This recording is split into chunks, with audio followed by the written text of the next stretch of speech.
Hello and welcome to another episode of Pat's Nostalgia. Today I'm going to do something a little bit different. I like to show you how I usually play my games in this list of my personal top 10 emulators.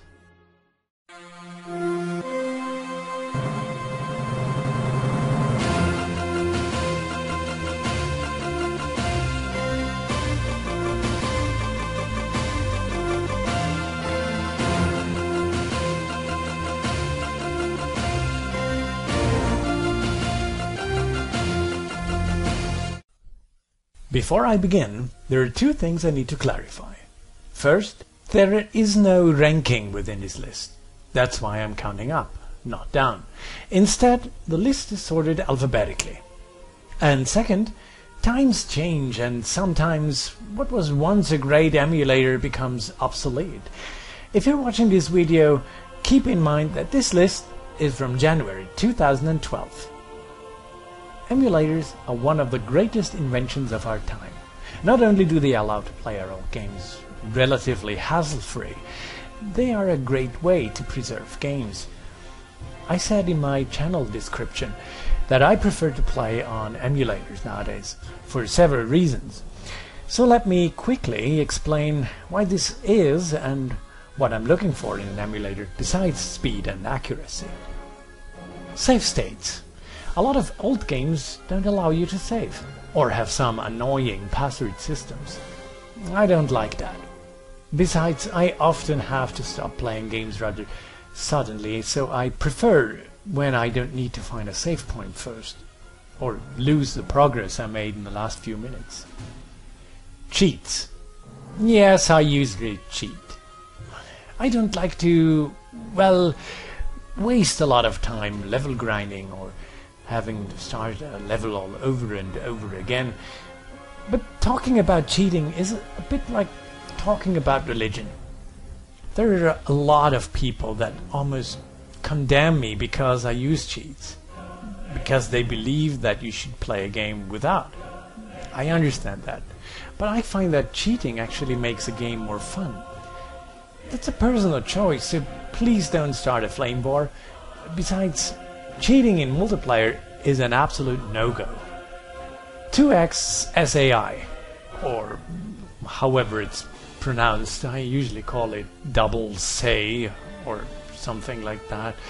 Well, it's my favorite 2D graphics filter. It has just the right amount of guessing, if you can call it that, and blurring to render an excellent double-sized version that still remains faithful to the original and but gets rid of a lot of jaggies. A lot of people prefer HQ2X, but in my opinion that one does too much guessing and often transforms the graphics into a set of neat blotches.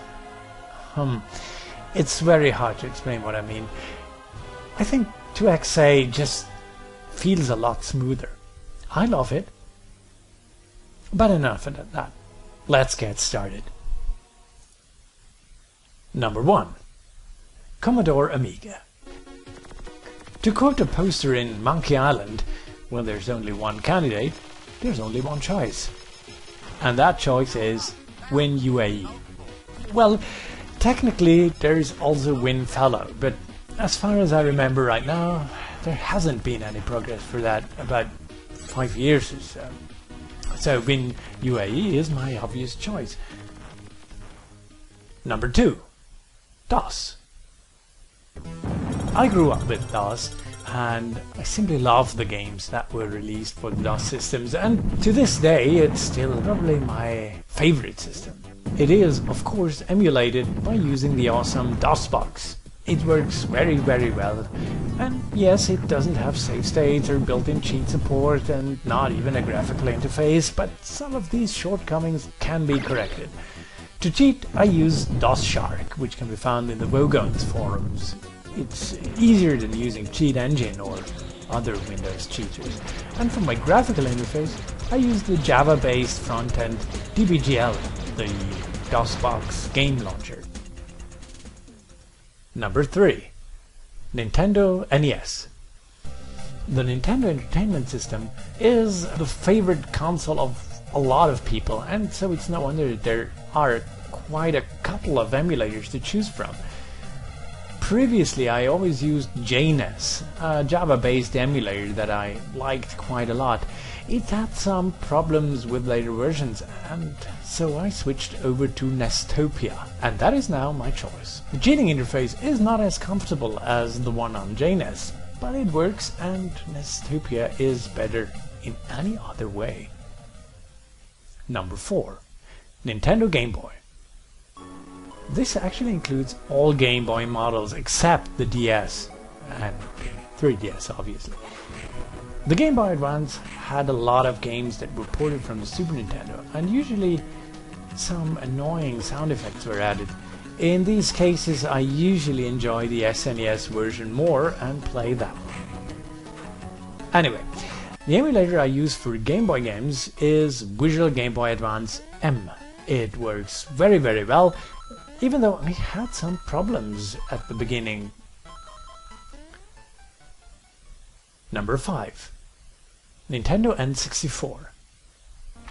To tell you the truth, back in the day the Nintendo 64 wasn't exactly my favorite console.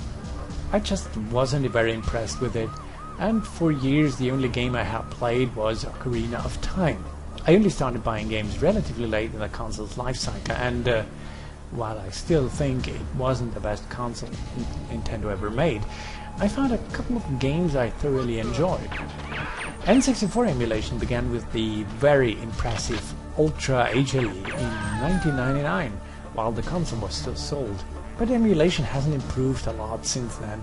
In fact, none of the emulators works as flawlessly as one would think when you consider that the N64 emulation scene is now 13 years old.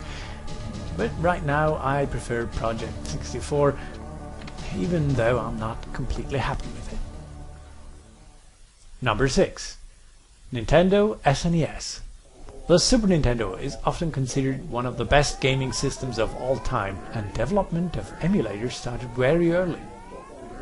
There are two that are undoubtedly the best: ZSNES, or ZSNES, and SNES 9x. Both are great and are able to run more or less all games at full speed and have all the options anyone can look for. Personally, I prefer SNES 9x, and that has two very minor reasons. First, ZSNES is, for some reason, unable to run Star Trek Deep Space Nine correctly. Now that's not exactly a must-play game, but I like it and I do want to play it. The second, SNES 9x allows you to render high-res graphics in low resolution. I know that sounds strange, but I find it often looks better because of the filtering. It's hard to explain, but I like it. Number 7. Sega Dreamcast. In my opinion, Dreamcast was way ahead of its time when it was released, but somehow Sony managed to make people wait for the PS2 and not buy a Dreamcast. I bought 3 of them, one for each region, and I bought some of the games at least twice. So you see, I'm certainly not responsible for the Dreamcast's failing. When it comes to emulation, the situation is similar as with the N64. I'm not entirely satisfied with how emulation works, but since the Dreamcast is way more powerful than the N64, and the emulation scene is not quite as old, I'll give a couple of more years and stop complaining. At the moment I prefer nullDC, which works fairly well, and even though there are no save states and no cheats, there is at least a German tool called nullDC Cheater that adds cheats. Number 8. Sega Genesis, or Mega Drive as it was called in Europe. I really love the Genesis. Sure, often when games are ported to both the Genesis and the SNES version was better. There are some exceptions though, and it had also some truly great exclusives. I use KEGA Fusion for all my Sega emulation needs, as it emulates the Master System, the Sega CD, the Sega 32X, and the Game Gear as well. One complaint I have with KEGA Fusion is that it doesn't support cheats in Sega CD games. I think it's because of a technical limitation, but one might think that emulators should be able to get around that. Well, maybe in the next version. Number 9. Sony PlayStation 1. I always liked the Sony consoles, mostly because they always had an awesome list of exclusive titles. I always liked how the console was pretty good in 3D as well as in 2D games. That said, PS1 emulation was always something that I was very interested in. I even bought Bleem back in the day. Anyone remembers that? Anyway, right now I'm still using ePSXe, even though there hasn't been any progress lately, but it works fairly well and has a lot of nice plugins, and it supports the awesome PAC Emulation Cheater plugin. Still, after all these years, I feel like PS1 emulation could be better. I tried some of the newer ones, but I always end up back with ePSXe. Number 10. TurboGrafx. I only acquired a Turbo Duo a couple of years ago, but it became a favorite system of mine rather quickly. It's really a shame that I completely missed this console back in the day. While there are some really great games on Hue cards, it's the CD games that I like most. There can't be voiceovers. They're awesome. Available emulators are, however, not quite as awesome. The number one emulator seems to be MagicEngine, but that one costs a couple of bucks and doesn't have 2x SAI filtering. Instead, it uses something that looks similar to HQ2X. Besides, it doesn't use CD images natively, which is a little cumbersome. One other that looks promising is Turbo Engine. However, I just cannot get it to run with 2x SAI, even though I get most of the other plugins to run. And it does have a rather cumbersome cheat interface. Well, maybe next version. I'm looking forward to switch. And this concludes my first top 10 list. I hope you enjoyed it. Please let me know if you would like more such top lists. Also, please let me know which emulators are your favorite ones. So, thanks for watching. See you soon.